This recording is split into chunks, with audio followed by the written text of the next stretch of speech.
listeners. My name is Roya Alamin, and welcome to another episode of Progress Without Stress. Today's topic is going to be about growth mindset.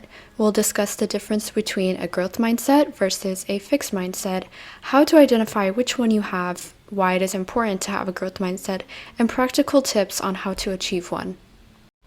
The concept of growth mindset was first discovered by psychologist Carol Dweck in the 1980s while studying human motivation and what causes some people to succeed and others to not.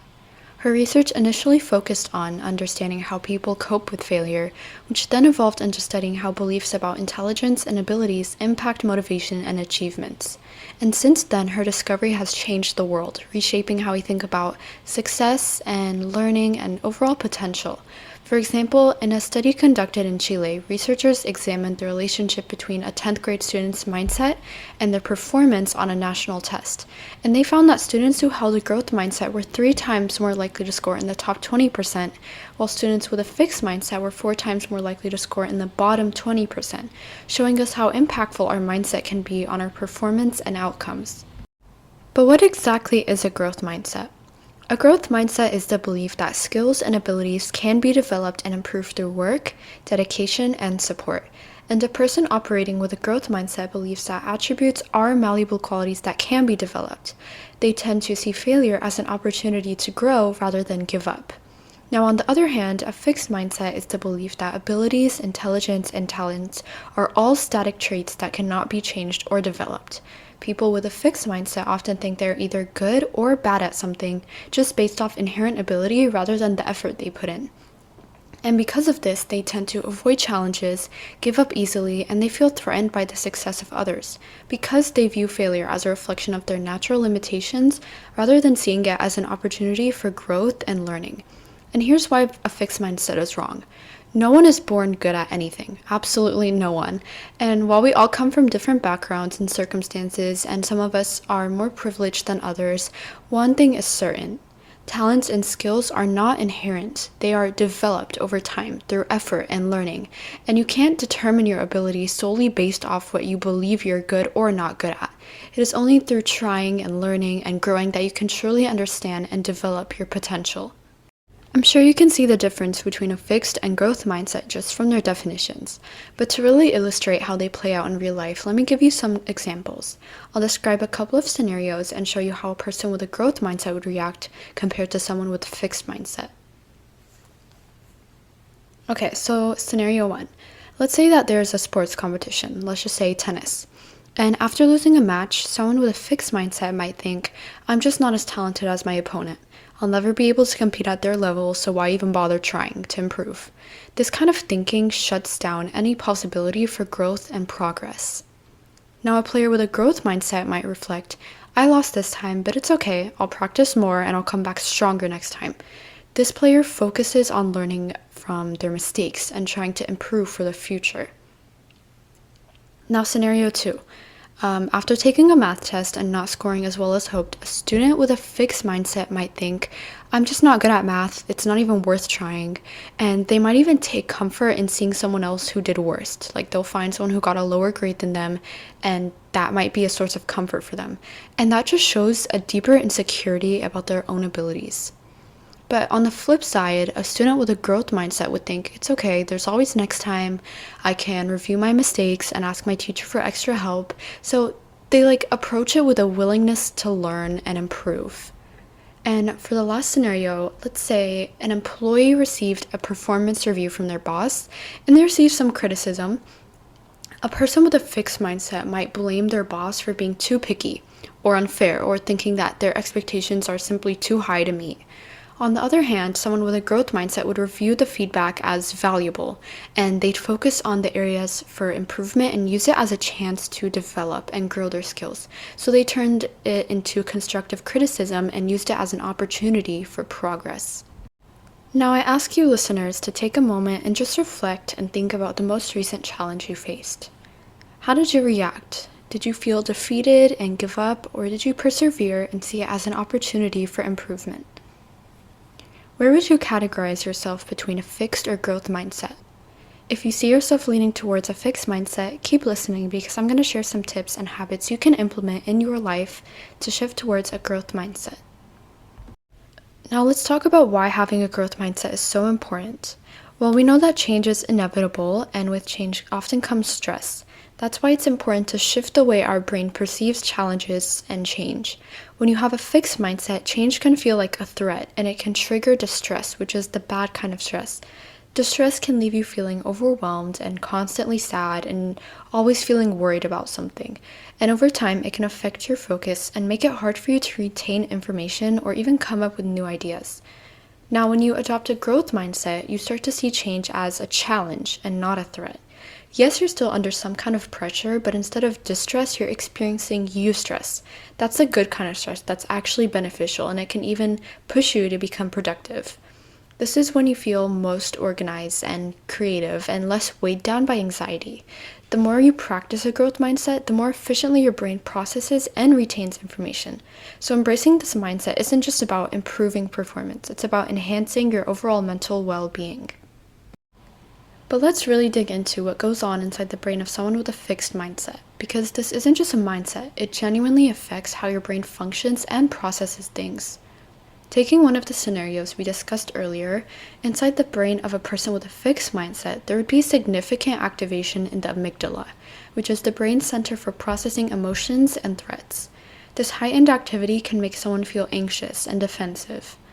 Meanwhile, in the prefrontal cortex, the area responsible for high-order thinking and problem-solving, would become less engaged because they're feeling overwhelmed by pressure to do good. And then there's the striatum, which is the brain's reward system. In someone with a fixed mindset, the striatum isn't activated as much because they don't celebrate effort or small progress. They only recognize their big wins. But here's the problem. Progress is still progress, no matter how big or small, and failing to recognize that small progress can keep you stuck in this sad and depressed mindset. On the other hand, someone with a growth mindset might also experience some activation in the amygdala, which is totally normal because they're still processing their emotions and responding to a challenge. The only difference is that they don't let it overwhelm them, and the activity in the amygdala is much more balanced rather than in complete overdrive, so they can manage their stress effectively. Meanwhile, their prefrontal cortex is engaged and they're actively using it for problem solving and thinking about how to move past a challenge. And their striatum just lights up because they celebrate progress and effort, no matter big or small. And for them, it's about making progress, not impressing others. Additionally, their hippocampus is also at work because they seek to gain new information, process it, and learn from that feedback. So ultimately, having a growth mindset doesn't just change your outlook, it also changes how your brain functions and thinks about things. So now, how do you fix a fixed mindset? Let's dive into how you can achieve and establish a growth mindset for yourself through some practical habits and tips. First off, you've already completed step 1, which is identifying which mindset you have. Now think about the situations that trigger your fixed mindset. Acknowledge them and prepare yourself for those challenges so that the next time you face them, you'll have a growth mindset going in. Next, learn to embrace and accept criticism and feedback. This is crucial, guys, because so many people struggle with this, and instead of viewing criticism as a threat, see it as an opportunity for growth and improvement. It's not about taking it personally. Use it to get better instead. Next, surround yourself with an environment and people who inspire you to grow.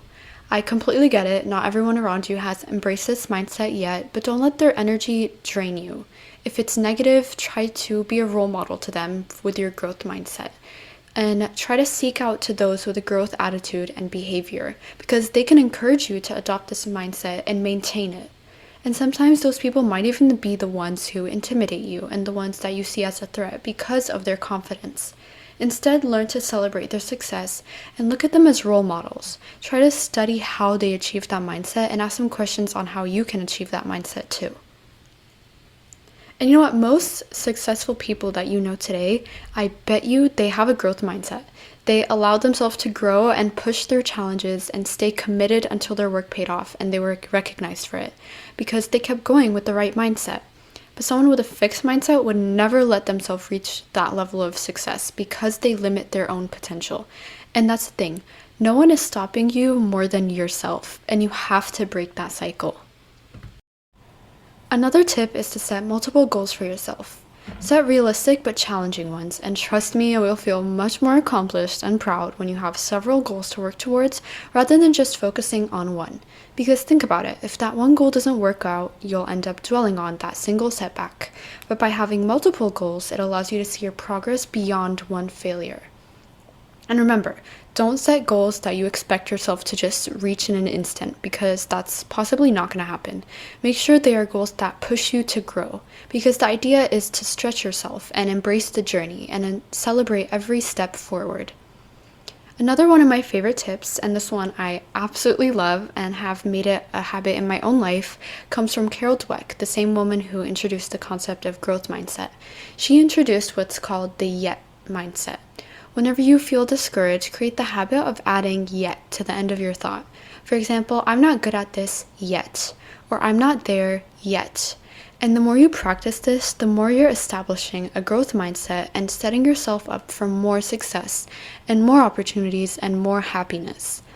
And if you want to dive deeper into the psychology behind growth and fixed mindset, I highly recommend her book, Mindset. My final tip to you all is to be patient with yourself because growth is a process. And as much as I'd love to change my mindset overnight, I can't. But you know what I can do? I can work on it little by little. And it's all about progress over perfection. And I get it, failure can feel like the end of the world, but it's not. It's just the beginning. And we need to start seeing failure as the start of the story and not the end. You have so much ahead of you and so much more to offer to the world, so don't let yourself be the stop sign. Embrace the journey and keep pushing forward, and remember you're capable of so much more than you realize. You just have to put yourself in a growth mindset. And in case you needed to hear this, you are doing a great job. I'm so proud of you, and keep going. With that being said, we've reached the end of this episode. I really hope you were able to take something valuable away from this and apply it to some part of your life because mindset is incredibly important. So important that we often underestimate its power. And guys, you could just be unstoppable with just your mindset. So make sure to work on it every day, little by little. And remember that everybody grows at different rates, so be proud of yourself for every little goal that you accomplish. I hope this episode helped you stress less to be your best, and for more mindset advice and updates, follow us on Instagram at Progress Without Stress, and check out our website at progresswithoutstress.com. Thank you so much for tuning into this episode on growth mindset, and we'll see you soon.